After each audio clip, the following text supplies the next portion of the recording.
Bonjour à tous, vous écoutez Parlons d'Europe, émission animée par la Maison de l'Europe de Tours Centre-Val de Loire, centre d'information Europe Direct. Nous continuons notre exploration de l'identité européenne en nous intéressant aujourd'hui au rapport des Européens avec la mer, en compagnie de Madame Christine Bousquet, professeure d'histoire médiévale à l'Université de Tours. Bonjour Madame Bousquet. Bonjour Astrid. Merci d'être avec nous. Alors, Madame Bousquet, quand pouvons-nous dire que la relation, entre parenthèses, entre les Européens et la mer a-t-elle commencé ? Elle est très très ancienne puisque quand on prend tous les récits mythiques auxquels les Européens sont attachés depuis l'Antiquité, on s'aperçoit qu'ils sont tous liés à la mer. Vous prenez l'Énéide, le voyage d'Énée quittant Troie pour venir sur les côtes du Latium, c'est la traversée de la Méditerranée. Et puis évidemment, vous avez l'Odyssée, l'Odyssée qui se passe sur la mer, mais tous les peuples de l'Antiquité, les Grecs, les Phocéens, les Étrusques, les Carthaginois, tout le monde a essayé de dominer la mer. C'est vraiment une attirance très très ancienne. Et donc on peut dire que l'Europe, c'est une histoire de 3000 ans de galère. La galère, c'est le bateau méditerranéen qui est né en Méditerranée. Et ça dure 3000 ans, puisque c'était largement 1000 ans avant notre ère. Et le dernier combat de galère, il a lieu en 1748. C'est Louis XV. Enfin, Louis XV, en France, supprime les galères en 1748. Mais des galères suédoises et russes se battent encore sur la mer en 1830, en Baltique. Donc, on a vraiment une très grande histoire des rapports de la mer et des Européens. Alors, quelles sont les raisons, en fait, qui ont fait que la mer tient une place aussi importante dans la vie des Européens ? Alors, d'abord, il y a la géographie. La géographie qui est essentielle. Toute l'Europe donne sur la mer. On n'est jamais très loin, quel que soit l'endroit où on est en Europe, même en Europe centrale, au cœur de l'Europe. On n'est jamais très loin, soit de la Baltique, soit de la mer Noire. On n'est pas très loin, nulle part. Donc, avec de grands fleuves aussi qui permettent il y a les très grands fleuves. Accéder. On peut facilement passer de la Baltique à la mer Noire par le Don ou la Volga, qui est plus loin, mais on va pouvoir passer par le Don jusqu'en mer Noire. Donc l'Europe est une petite presqu'île. C'est déjà la géographie explique ça. Et puis la mer, c'est d'abord aussi la survie.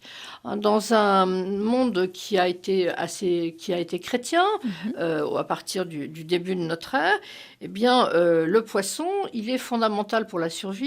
Les jours maigres en Europe, c'était 150 jours par an.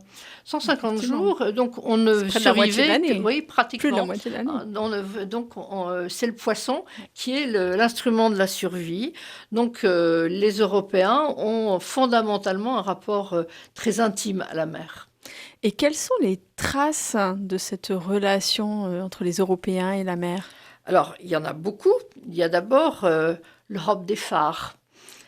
Nous vivons dans un monde où nous avons des phares depuis les rives du Bosphore, le delta du Danube, les rives du Bosphore, le canal d'Otrante, Ravenne, Messine, Naples, Ostie, Albinga, Fréjus, Marseille, Cadix, la Corogne, Cordouan, La Rochelle, le clocher collégial de Guérande, qui est un phare, Ostende, Blankenberge, Welcheren, Falzerbo dans le Sund, le détroit du Danemark, et puis Trave, pour le phare du Trave, pour le Lübeck, Rostock, et puis là, la côte allemande et balte, où 15 phares s'échelonnent jusqu'à Riga.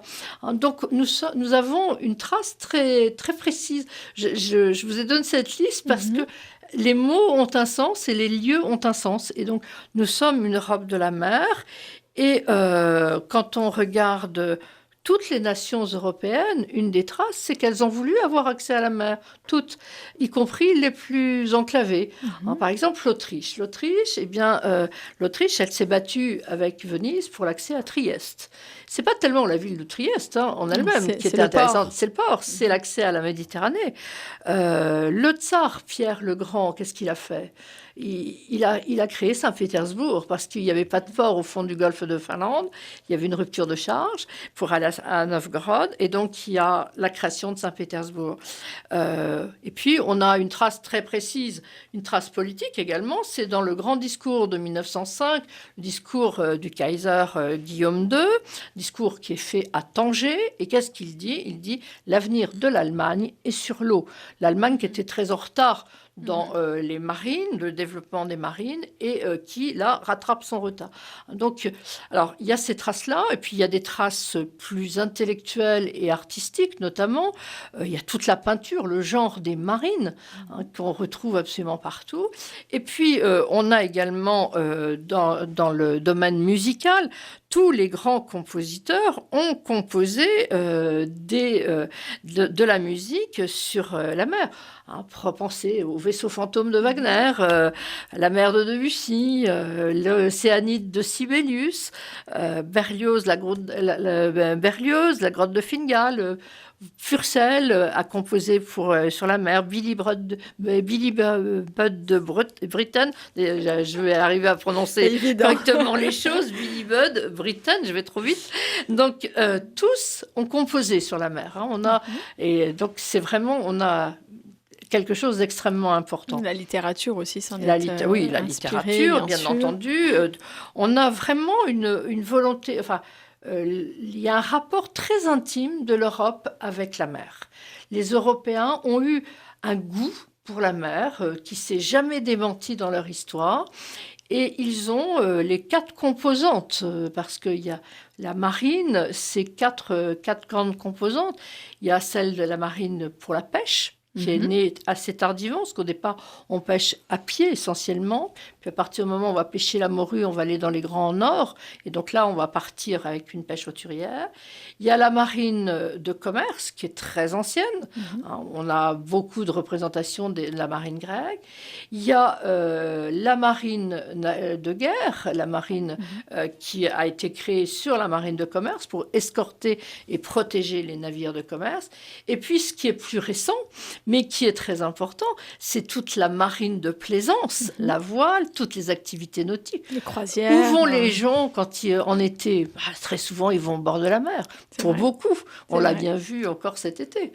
Les Européens vont au bord de la mer. C'est une question mer-montagne, l'été, l'hiver. Voilà, c'est un débat souvent dans les familles, mais souvent la mer l'emporte. C'est vrai, en été en tout cas.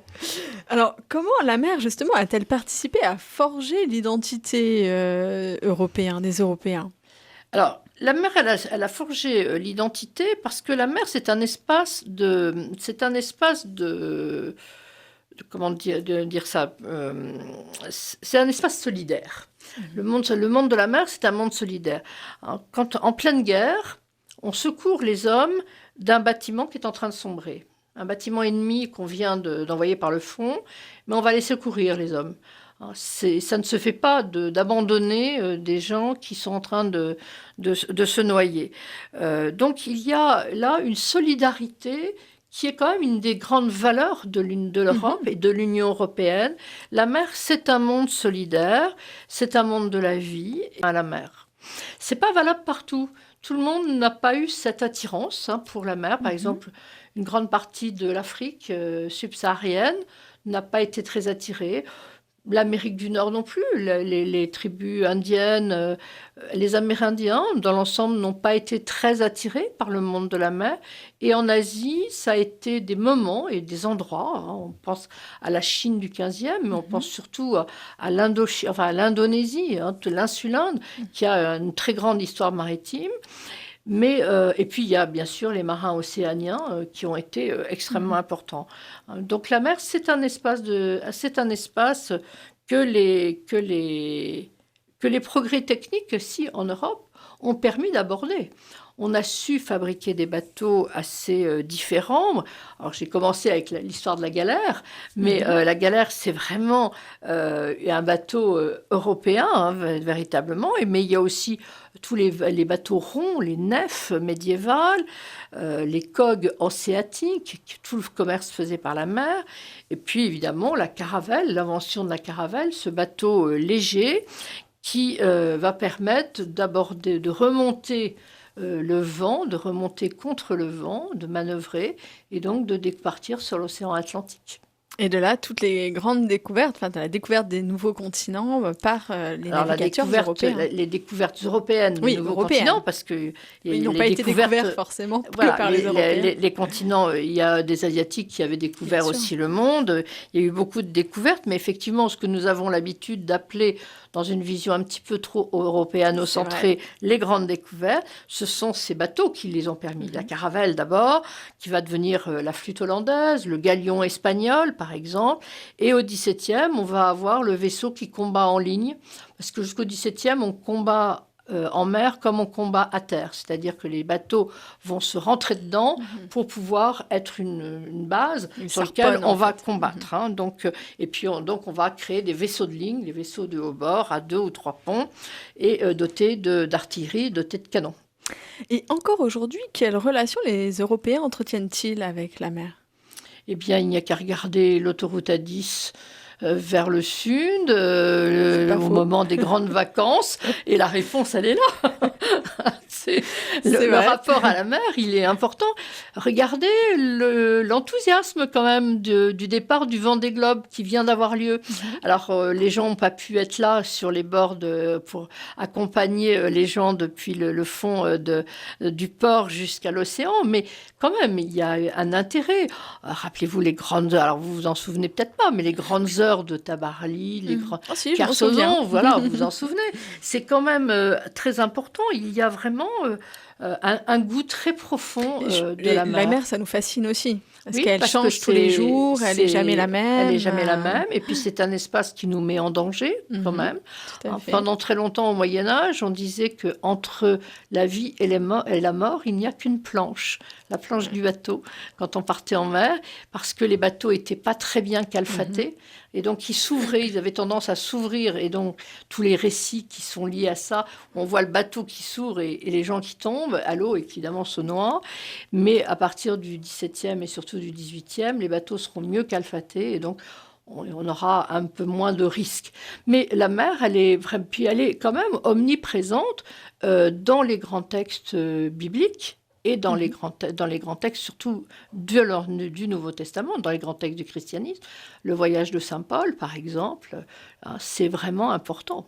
Les saints sont arrivés en Europe, beaucoup par la mer. Sainte-Madeleine, Marie-Madeleine, Saint-Lazare, tous ces gens-là sont venus par la mer. Donc la mer fait partie de notre culture et de notre identité en tant qu'Européens et Européennes. L'oublier serait, à mon avis, une grave erreur, et c'est une grave erreur quand on l'oublie.